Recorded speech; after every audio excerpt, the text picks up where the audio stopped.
Queridos irmãos, com a graça de Deus, vamos para um momento de exposição da Escritura Sagrada.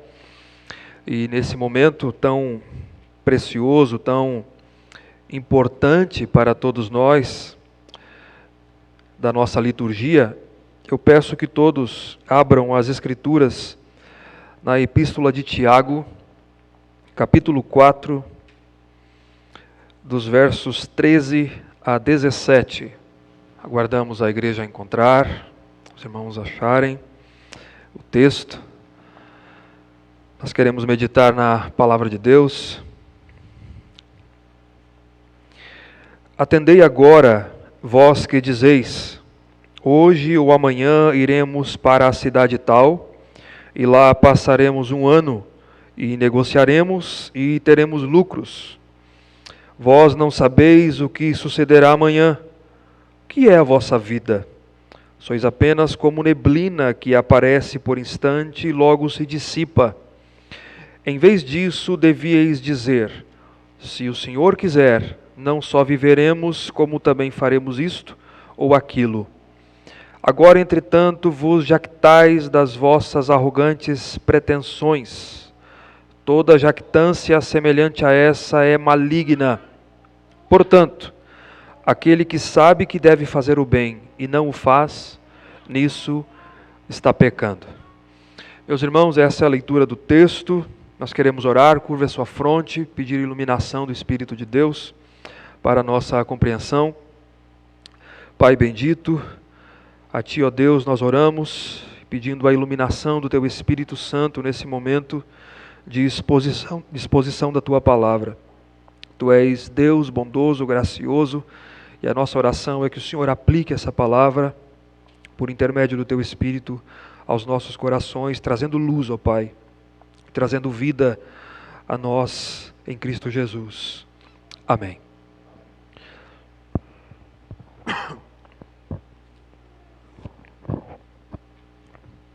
Meus irmãos, nós estamos iniciando um ano novo, o ano de 2022. Passamos muitas coisas no ano de 2021. E sempre quando há uma virada de ano, geralmente a grande maioria das pessoas fazem uma reflexão. E isso é muito importante. É muito importante sempre lembrarmos, refletirmos sobre o que aconteceu no passado, no ano que passou, exemplos do passado, do que fazemos, do que fizemos, do que vivemos, sobre verdades que aprendemos também, exatamente para não incorrermos talvez nos mesmos erros, aprendermos coisas para o ano que está por vir, projetando para o futuro. Essa é uma das coisas que, em senso comum, do que nós aprendemos de uma passagem de ano. Outra coisa que geralmente acontece quando vira o ano, é fazer planos. E planejar é excelente. Fazer planos é excelente. E nós devemos fazer isso. Projetar. Obrigado, Jean. Projetar, sonhar, estabelecer metas, estabelecer objetivos na vida pessoal, na vida familiar, na vida empresarial, comercial, na sua empresa, nos seus negócios. Não há nada de errado em planejar. Aliás, eu aprendi muito cedo, acho que uns 21 anos atrás, logo que eu fui alcançado pela graça de Deus, que quando você não sonha, quando você não planeja, provavelmente você esteja vegetando. Quem não planeja, vegeta nesse mundo. Então planeje. O problema, na maioria das vezes, e aqui nós vamos começar a entender o porquê que Tiago está escrevendo essa perícope, é a presunção, é a arrogância humana, é a vanglória humana. O problema é o coração humano. O problema nunca é o planejamento. O problema é o coração do homem. É a sua arrogante presunção, talvez, de achar que tudo que ele planejou ou ela planejou acontecerá certamente, exatamente como foi planejado. E isso, essa presunção, esse problema do coração, quando ele não há cuidado, ele tem desdobramentos. Como eu disse agora. Primeiro, ele não permite vermos quem de fato nós somos. Frágeis e efêmeros. Nós somos frágeis. E existe esse conceito de efemeridade da vida. Tudo vai passar e muito rápido. Corremos o risco de viver como se Deus não existisse. Corremos o risco de planejar e achar que tudo vai acontecer exatamente como eu determinei. E acabamos não levando Deus em consideração na história, no curso da história. Corremos o risco de pensar que podemos tudo e não precisamos de Deus tanto assim, como nós imaginamos.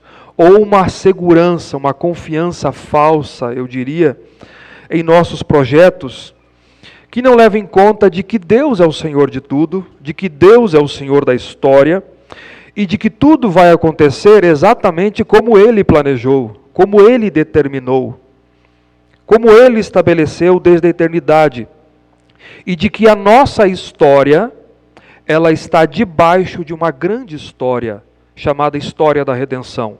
A sua história, ela está debaixo de uma história maior. De uma história muito maior. E quem tem o controle dessa história muito maior, chamada história da redenção, e da sua e da minha história, é esse Deus soberano que nós meditamos na liturgia. Onisciente, onipresente e onipotente. E que faz tudo o que lhe apraz. E que age no mundo soberanamente. E que seus planos de maneira nenhuma podem ser frustrados. Corremos o risco de não compreendermos isso. Muitos partiram dessa vida sem compreender isso. E muitos sofrem ainda nesse mundo por não compreenderem isso. Muitos sofrem por não compreenderem isso. O autor aqui, Tiago, ele disse, dá uma olhadinha no capítulo 1, verso 1, rapidinho, ele se chama de servo de Deus e do Senhor Jesus Cristo. Tiago era um nome comum no Novo Testamento, há vários Tiagos, mas esse provavelmente é o justo, é o meio-irmão do Senhor Jesus, está registrado em Mateus 13 e Marcos capítulo 6. Foi presbítero da igreja em Jerusalém e autor dessa epístola aqui, tinha uma posição de autoridade na igreja. Provavelmente converteu-se após a ressurreição de Cristo. Provavelmente ele e os seus irmãos não creram em Cristo antes da ressurreição. Nós não sabemos a que altura isso aconteceu, o Novo Testamento não deixa explícito, mas provavelmente ele creu após a ressurreição, tornou-se um líder da igreja. E ele escreve aqui, ele diz, as 12 tribos que se encontram na dispersão. Também, provável um termo figurado, as 12 tribos, que, simbolicamente, a cristãos de pedigree judaico, cristãos judeus convertidos, e provavelmente havia gentios também, que se encontravam na dispersão. É um termo diáspora, que se refere a uma nomenclatura que se refere à dispersão dos judeus ao redor do mundo, ou seja, aqueles que moravam fora de Jerusalém, não mais na cidade de Jerusalém. Então, essa carta que Tiago escreve aqui, de Jerusalém, é destinada a esse grupo de cristãos de origem judaica, que viviam fora da Palestina, e que foram espalhados por todo o Império Romano por causa das primeiras perseguições causadas pelos próprios judeus, pelos próprios patrícios. Então a gente já percebe que é uma carta muito antiga no Novo Testamento e que não se destina a uma igreja em particular, como por exemplo a primeira carta aos Coríntios, segunda carta aos Coríntios, mas é uma carta que circularia a essas diversas comunidades de cristãos espalhadas. A gente percebe um forte tom judaico nela. E Tiago ele escreve aqui com um objetivo que vai ficar claro o porquê aqui. Eu diria que tem dois objetivos principais em todos os 5 capítulos dessa carta. O primeiro são as perseguições causadas pelos próprios, as primeiras perseguições à igreja.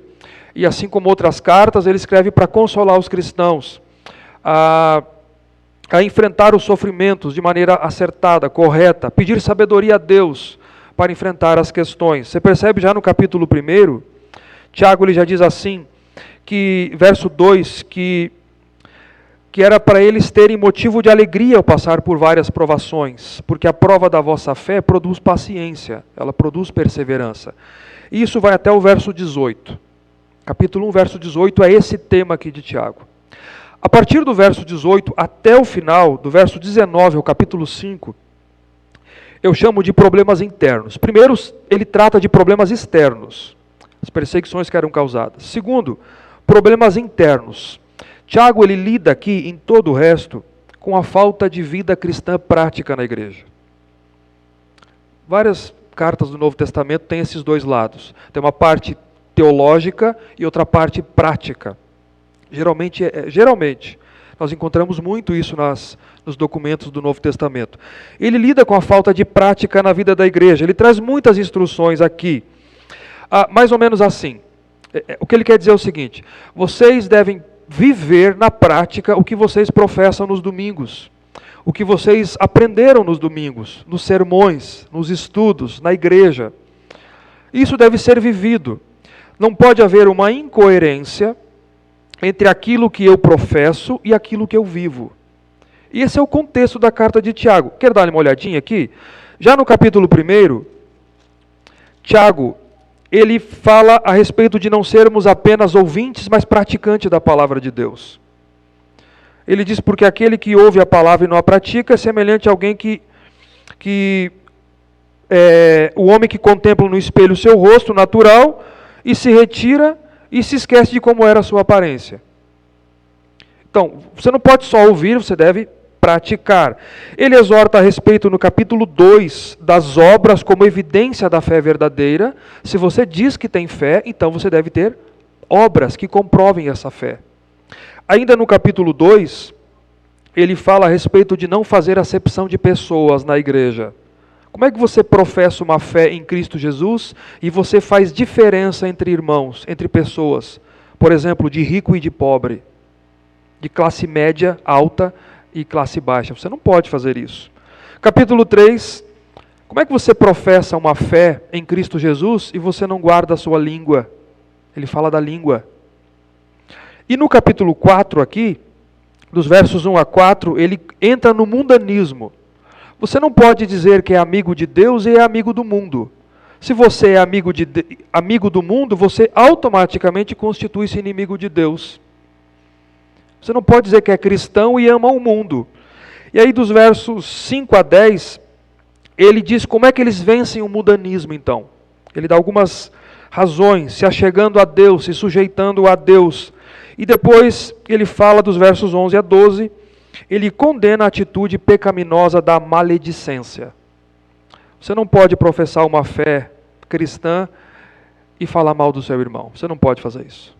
Então você percebe que todo o contexto da carta todinha trata da incoerência entre profissão de fé e prática de fé. E aqui não é diferente. Dos versos 13 a 17 é o mesmo contexto. Tiago ele vai dar sequência nas suas advertências e aqui ele adverte contra o pecado da presunção, da vanglória, da arrogância. E ao advertir a respeito desse pecado, ele ensina a respeito da fragilidade da vida, que é o tema desse sermão, dessa mensagem. Ele fala a respeito da fragilidade da vida, dos projetos humanos, da falibilidade humana diante da grandeza de Deus. Ele fala a respeito disso ao viver presunçosamente como se Deus não existisse, não considerando Deus e os seus planos, a sua vontade, não levando Deus em consideração, como se Deus não tivesse o controle da história, dos acontecimentos e das circunstâncias. Esse é o ponto de Tiago. Ao advertir contra a presunção, ele fala a respeito do que é a vida humana, da fragilidade e da falibilidade da vida humana diante desse Deus. Não levar Deus em consideração. Veja como é que ele introduz aí então. Veja como é que ele introduz aqui no verso 13, na parte A. Ele diz assim, aqui ele diz assim, atendei agora, pois, agora vós que dizeis. Aqui parece que Tiago tem um grupo específico na sua mente. Parece que ele tem um grupo exatamente específico. E ele apela para que esse grupo ouça com atenção a sua instrução. É isso que ele diz. Atendei agora vós que dizeis. Vocês que estão dizendo isso, preste atenção no que eu vou dizer. Então ele tem um grupo aqui, chave para isso. E a quem que ele está se dirigindo? Ele diz assim: vós que dizeis, hoje ou amanhã iremos para a cidade tal, e lá passaremos um ano e negociaremos e teremos lucros. Aqui ele dá uma dica de que grupo específico ele está advertindo. Provavelmente é um grupo de cristãos judeus que tinham negócios, empreendedores, negociantes. Era uma prática comum de judeus que viviam em suas diversas colônias, espalhadas pelo Império Romano, terem negócios, negociarem. Eles viajavam muito como negociantes. Você percebe isso no Novo Testamento, as cartas e o próprio Novo Testamento, ele está cheio de passagens e parábolas que tratam a respeito de ambiente de negócio. Nós percebemos isso. Eles viajavam muito como comerciantes e como negociantes, esses judeus aqui. Eles faziam planos, eles negociavam nas colônias, nas próprias colônias em que eles eram perseguidos. E aqui parece que um grupo de convertidos judeus, comerciantes, continuaram nessas atividades após a dispersão, espalhados. Eles continuaram fazendo isso. O que em si não era nada de errado. Como eu disse, planejar é correto. Não era nada de errado. Mas qual era o problema então? De acordo com as dicas de Tiago aqui. O problema não era o planejamento humano, os projetos sociais, pessoais, o planejamento pessoal. O problema é fazer tudo isso presunçosamente, arrogantemente, como se Deus não existisse, desconsiderando a soberania de Deus sobre os acontecimentos. É você e eu traçarmos rotas certas, a nossa perspectiva, a parte de Deus. A parte de Deus. Não levando Deus em consideração. Esse era o problema. Era a presunção deles no seu trabalho, na sua labuta de empreendedorismo, na expansão dos seus negócios, deixar Deus de fora dos seus planos. Esse era o grande problema. Então a repreensão, ela não é a respeito de planejamento, como eu disse, mas são os pressupostos e o modo como nós fazemos isso. A arrogância de achar que tudo sairá exatamente como nós planejamos. E assim eu trago desdobramentos, como eu disse. Você acaba confiando em si mesmo, você acaba tendo uma segurança, uma confiança exacerbada nos seus projetos, sem levar em conta de que Deus é o Senhor de tudo o que acontece e de que nada vai acontecer que Ele não aconteça. De que nada vai acontecer que Ele não aconteça. Eles diziam isso no verso 13. Hoje ou amanhã, veja o que eles diziam aí. Esses cristãos judeus comerciantes que tinham negócios. Hoje ou amanhã iremos para a cidade tal, nós passaremos lá um ano, nós negociaremos e nós teremos lucros. Vai acontecer tudo isso, o que eu disse. Nós vamos viajar tal dia, pegar minhas malas, colocar na bagagem, minha bagagem no lugar certinho, nós vamos lá ficar tanto tempo, nós vamos negociar e vai dar certo, tudo certinho, conforme nós planejamos. E eles se vangloriavam disso, se gloriavam disso. Você vê que Tiago diz isso. Tal jactância semelhante a essa é maligna, ele diz no verso 16. Eles se vangloriavam disso. E Tiago adverte, porque isso está no contexto do capítulo 4, é uma atitude mundana. Isso é uma prática de um coração tomado pelo mundanismo. Tomado pelo mundanismo, que é o contexto do capítulo 4. É o reflexo de um coração mundano. E Tiago, o que ele faz aqui então? Ele faz 4 advertências contra esse tipo de atitude. Dos versos 14 a 16. E ele encerra com uma conclusão no verso 17. Nós veremos cada uma dessas advertências de Tiago aqui, rapidamente. O ponto de Tiago aqui é dizer que essas pessoas pecaram não porque planejaram, mas porque ignoraram presunçosamente, primeiro, que elas não conhecem o futuro, agindo dessa maneira, elas ignoraram isso. Segundo, elas ignoraram a fragilidade e a brevidade da vida humana. Terceiro, não tiveram consciência de dependência da vontade e do controle de Deus na história. E por último, ele vai dizer que essa espécie de orgulho presunçoso é de procedência maligna. E isso que nós queremos aprender algumas coisas nessa manhã, com algumas aplicações. Vejamos a primeira, então, verso 14, na parte A. Tiago diz, a primeira advertência, vocês não conhecem o futuro. Veja aí. Vós não sabeis o que sucederá amanhã. Vamos ler o verso 13 para ficar mais claro. Atendam agora vós que dizeis, hoje ou amanhã iremos para tal cidade, passaremos um ano, negociaremos e teremos lucro. Qual é a advertência de Tiago? Vocês não sabem o que vai acontecer amanhã. Como é que vocês podem dizer isso seguramente, certamente? Vocês não sabem. Quanto ao futuro, vocês são ignorantes. Vocês não têm o atributo exclusivo da divindade que é onisciência. Vocês não possuem como se colocar no lugar de Deus. Como presunçosamente, arrogantemente se pôr no lugar de Deus. Vocês não possuem esse atributo, vocês não sabem o que vai acontecer. Esse verbo aqui, ele é muito forte. Vós não sabeis. É literalmente saber. No original é mais claro. Vocês não conhecem. Vocês não entendem. Vocês não compreendem o que vai acontecer logo ali. Vocês não podem dizer isso. Não há um conhecimento prévio das circunstâncias. É desconhecido a nós. É desconhecido. Salomão escreve em Provérbios 16, verso 1, que o coração do homem pode fazer planos, mas a resposta certa vem dos lábios do Senhor. Esse conceito precisava estar claro. Você pode fazer planos, mas saiba que a resposta vem do Senhor. E Provérbios 27 diz assim, não te glories no dia de amanhã, porque não sabes o que trará luz. Era o problema aqui. Como é que você se gloria no amanhã? Você não sabe o que vai acontecer. Aqueles judeus cristãos estavam se gloriando dos seus planos de irem para outra cidade, passar um ano, terem lucro, como certos. E meus irmãos, ao dizer isso é o mesmo que dizer assim, eu sou dono da minha vida, eu sou dono das circunstâncias, eu posso controlar os acontecimentos e eu conheço o futuro. Ou seja, eu planejei e eu estou seguro do que irá acontecer. É o mesmo que dizer isso.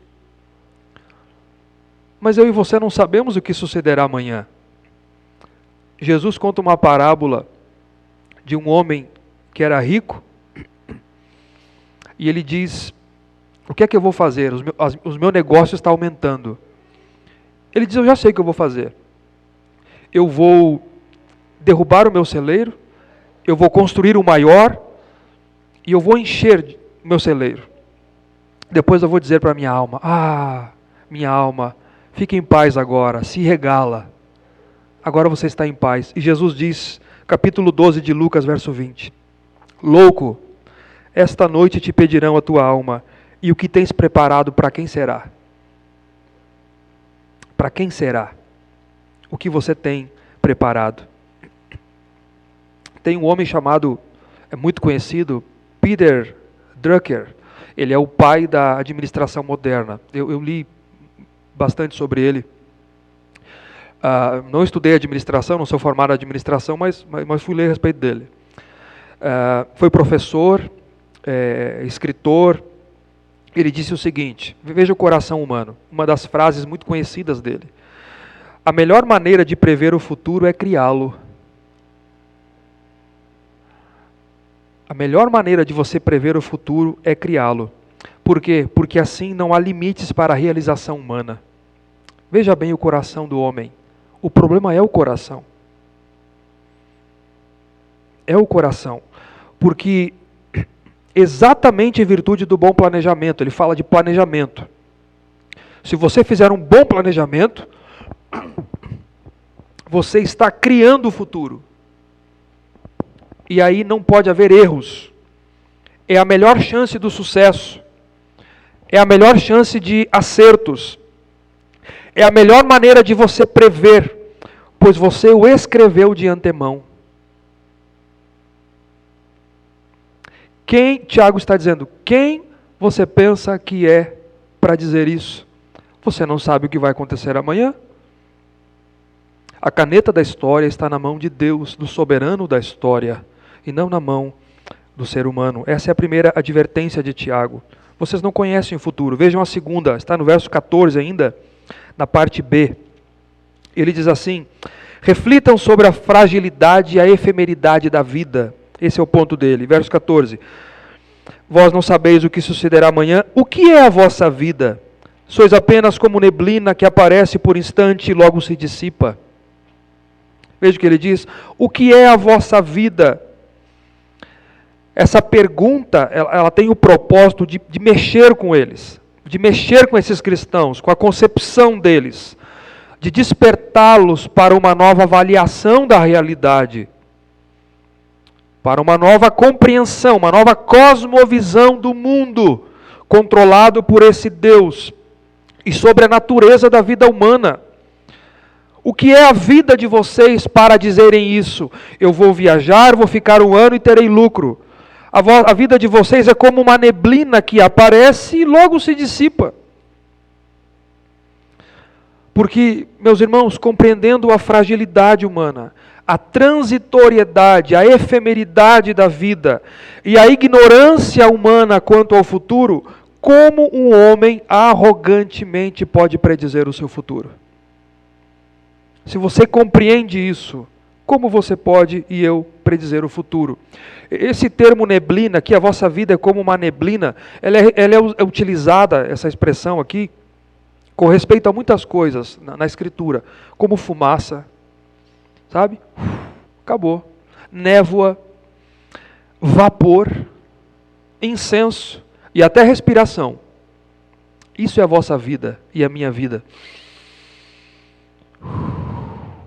Acabou. Acabou. Todos são transitórios. Todos somos transitórios. Viemos e vamos num instante. A neblina, por exemplo, chega na primeira hora da manhã e se dissipa com o sol. Acabou.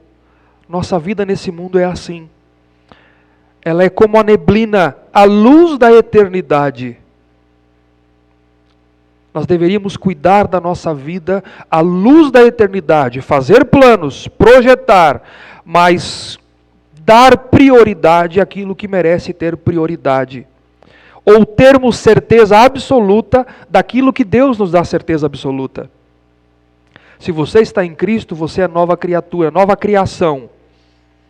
Quem ouve a minha palavra, Jesus disse, e crê naquele que me enviou, tem a vida eterna. Não entrará em condenação, mas passou da morte para a vida. E isso sim, você pode ter certeza. Porque o que é a vossa vida? O que é a nossa vida? Irmãos, quem somos nós? De acharmos que tudo sairá exatamente como planejamos fazer, ou no tempo que planejamos fazer, ou de que não dependemos inteiramente da graça de Deus, da vontade de Deus. Isso é trilhar um caminho perigoso, um caminho que traz sofrimento à alma, porque você vai sofrer por não compreender a Deus e a palavra de Deus. E aqui Tiago vai dizer que ele é de procedência maligna, trará falsas expectativas ao seu coração. Falsas expectativas. Submeta a sua vida aos projetos de Deus. Submeta a sua vida e os teus projetos a Deus. Dependa de Deus, dependa da vontade de Deus. Reflita sobre a fragilidade da vida e sobre a efemeridade da vida humana. Esse é o segundo advertência de Tiago aqui. A terceira está no verso 15. Tenho consciência de dependência da vontade de Deus na história. Verso 15. Em vez disso, em vez de dizer o que está no verso 13, Amanhã iremos para tal cidade, passaremos um ano, negociaremos e teremos lucros. Tiago diz, em vez disso, deverias dizer, se o Senhor quiser, não só viveremos, como também faremos isto, ou também faremos aquilo. Agora sim, agora você tem uma profissão de fé cristã, uma compreensão, uma cosmovisão cristã correta, calibrada, acertada. Você está fazendo planos, mas está com uma cosmovisão acertada, de acordo com a palavra de Deus. Então, a ignorância quanto ao amanhã, a fragilidade da vida, a brevidade da vida, deveria despertar neles, na sequência da instrução de Tiago, essa consciência da absoluta dependência de Deus, da vontade de Deus, do seu querer, dos seus planos. Um Deus que não somente conhece o futuro, mas que decreta os acontecimentos. Ele prevê porque ele decretou, e não o contrário. O decreto de Deus precede a sua presciência. Precede, ele prevê aquilo que ele decreta. Ele governa o mundo, ele governa as circunstâncias soberanamente, e tudo ele faz de acordo com seus propósitos, e eu e você não podemos mudar isso. O que eu e você temos que fazer é alinhar a nossa vontade com a vontade de Deus. É isso que nós devemos fazer. Somente é seguro, meus irmãos, aquilo que Deus diz que é seguro. Somente é certo aquilo que Deus diz que é certo. Do contrário, agiremos como esses cristãos aqui, que estão dizendo isso. Vamos acabar agindo exatamente dessa maneira aqui.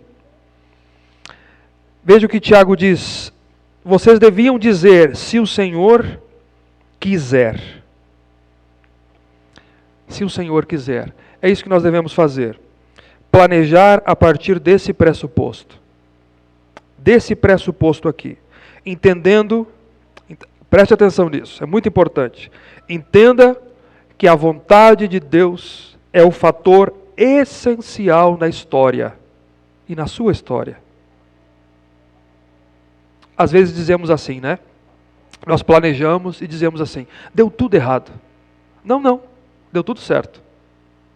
Deu tudo errado de acordo com as suas e as minhas expectativas. Mas aconteceu exatamente como Deus queria que acontecesse. Não deu nada errado, deu tudo certo. Porque nós temos expectativas corrompidas, falhas, pressupostos equivocados. Se o Senhor quiser, faremos isso ou faremos aquilo, reconhecendo que a nossa vida, e reconheça isso, que a minha e a sua vida está no controle de Deus. A sua e a minha vida está nas mãos de Deus, debaixo da vontade de Deus. Você não pode mexer nisso. É um contrassenso, meus irmãos, fazer planos como se Deus não existisse. É um contrassenso planejar como se Deus não fosse Deus. Como se tudo não dependesse dele, como se tudo não dependesse da sua vontade, como se as coisas não irão acontecer conforme ele decretou que irão acontecer. Em vez disso, diz Tiago, deveríamos dizer, se o Senhor quiser, não só viveremos, como também faremos isso, ou também faremos aquilo. É daqui que vem a expressão, se Deus quiser. Não como um chavão deve ser, mas com entendimento. Se o Senhor quiser, nós estaremos lá, se o Senhor quiser. A quarta advertência, então, é no verso 16. Primeiro, vocês não são oniscientes, não conhecem o futuro. Segundo, reflitam sobre a fragilidade e a efemeridade da vida. Terceiro, tenham consciência de dependência de Deus e da sua vontade na história. E quarto, essa espécie de orgulho presunçoso é maligna. Está no verso 16 aí. Veja aí. Agora, entretanto, vos jactais das vossas arrogantes pretensões. São arrogantes pretensões quem diz o que está no verso 13, sem levar Deus em consideração. Toda jactância semelhante a essa é maligna. Agora vos jactais. Esse verbo aqui é vangloriar-se. É gloriar-se orgulhosamente, é o significado do verbo. vangloriar-se das vossas arrogantes pretensões. Um homem e uma mulher que se vangloria orgulhosamente dos seus planos futuros, enquanto ignora a soberania de Deus, a vontade de Deus, os planos, o querer de Deus, enquanto não se submete a Deus, não conhece a Deus, não leva a Deus em consideração. É tolice, queridos, é tolice. Isso é a tolice humana. Mas eles estavam fazendo isso, se orgulhando, se vangloriando dos seus planos, da sua prosperidade, da concretização dos seus negócios, como se tudo dependesse deles, como se o sucesso dependesse deles, como se dependesse da habilidade e da sua própria capacitação. Eles deveriam dizer: se o Senhor quiser, faremos isso ou faremos aquilo. Planos sem considerar a Deus, Tiago chama de arrogantes pretensões. São arrogantes pretensões. E mais do que isso, ele diz aí, no verso 16, toda jactância ou toda vanglória é uma ostentação orgulhosa, semelhante a essa, é maligna. Você não precisa associar estritamente a maligno, diabólico, mas também a mal, é má. Isso é algo que é mal. Essa vanglória, ela é má. Elas partem de um coração tomado pelo mundanismo, que é o contexto do capítulo 4. Que é o contexto do capítulo 4. Paulo diz que aquele que se gloria deve gloriar-se no Senhor. No Senhor. Eu não posso atribuir essa glória a mim mesmo, mas no Senhor. Por isso que ele encerra, ele conclui no verso 17 aqui: portanto, veja a conclusão dele, aquele que sabe que deve fazer o bem e não o faz, nisso está pecando. Esse, portanto, aqui é a conclusão dele. Aquele que sabe que deve agir e não age na prática, lembre do contexto de Tiago, você aprendeu, você tem a profissão de fé, você aprendeu no que deve crer, você professou isso, continua professando aos domingos, mas aquele que sabe que deve fazer e não o faz, nisso está pecando. Pecado de omissão. Não é o pecado de comissão, é o pecado de omissão aqui. Pelo contexto aqui, o fazer o bem e nisso estar pecando, pelo contexto, é uma referência a esses comerciantes, em particular, que faziam planos presunçosamente, sem levar Deus em consideração, sem levar o controle de Deus da história, a parte de Deus, como se Deus não existisse. Eles eram arrogantes, presunçosos, nesse sentido. Eles pecavam nesse sentido. Eles estavam pecando no coração ao não dizer: se Deus quiser, faremos isso ou faremos aquilo. Eles deveriam lembrar dessa dependência de Deus. E Tiago adverte exatamente isso. Que pecado é saber o que é certo e mesmo assim não o fazer. Isso também é pecado. Queridos, como é que a gente pode encerrar aqui para compreender essa passagem? Trazendo para a nossa vida aqui. Mais uma vez, o problema não é o planejamento pessoal. Não é errado planejar o futuro, os negócios, projetar, sonhar, metas de crescimento, ou desejar prosperar. Não é errado fazer isso. Faça isso nesse ano novo. Faça isso com a sua vida, com a sua família. Pare, pense, projete, planeje. O problema é fazer isso presunçosamente, como se Deus não existisse.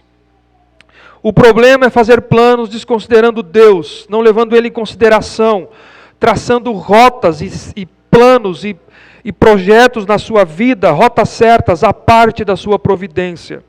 É fazê-lo como se você e eu tivéssemos domínio sobre as circunstâncias, domínio sobre as situações, controle e força sobre tudo. É contar com os nossos resultados, com as nossas habilidades, como se a sua e a minha prosperidade dependesse totalmente das nossas habilidades. É gabar-se do futuro, contando como certo Você e eu não podemos ter certeza. Se Deus não disse, se Deus não garantiu. Por isso que Tiago adverte: vocês não conhecem o futuro. Vocês não entenderam e devem meditar a respeito da vida humana, da fragilidade e da brevidade da vida. Vocês deveriam ter consciência de dependência de Deus e da vontade do querer de Deus, porque essa espécie de orgulho presunçoso é de procedência maligna. É de procedência maligna. Eu queria fazer algumas aplicações diretas aqui para nós nesse momento. Primeiro, a respeito do pecado, da presunção que rodeia o nosso coração quando fazemos planejamentos. Guarde o seu coração do pecado. É do coração que procede as fontes da vida. Guarde o seu coração. O problema é o coração. Nós somos tentados a pensarmos algumas coisas, a entendermos algumas coisas e sairmos frustrados por conta disso. Guarde o seu coração, mas guarde também as verdades centrais que você aprendeu. A verdade é libertadora. A verdade é que liberta. Se você conhece a verdade, o seu coração está guardado pela verdade.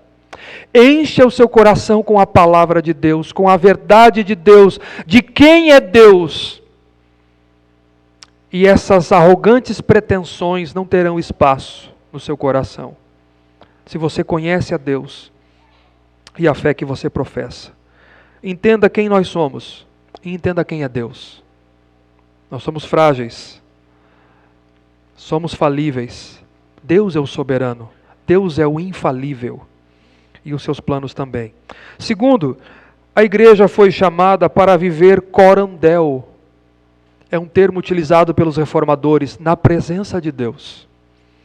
Você e eu fomos chamados para vivermos coram Deo, na presença de Deus.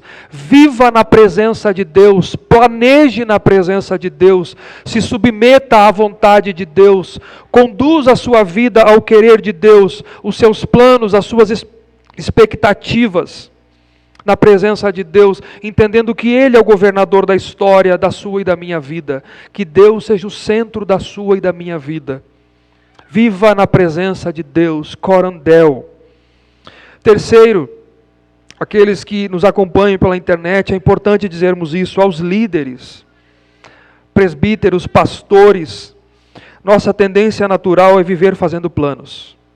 Nós temos futuros líderes aqui nesta congregação. A nossa tendência natural é isso. É viver pensando nisso. Submeta-os a Deus.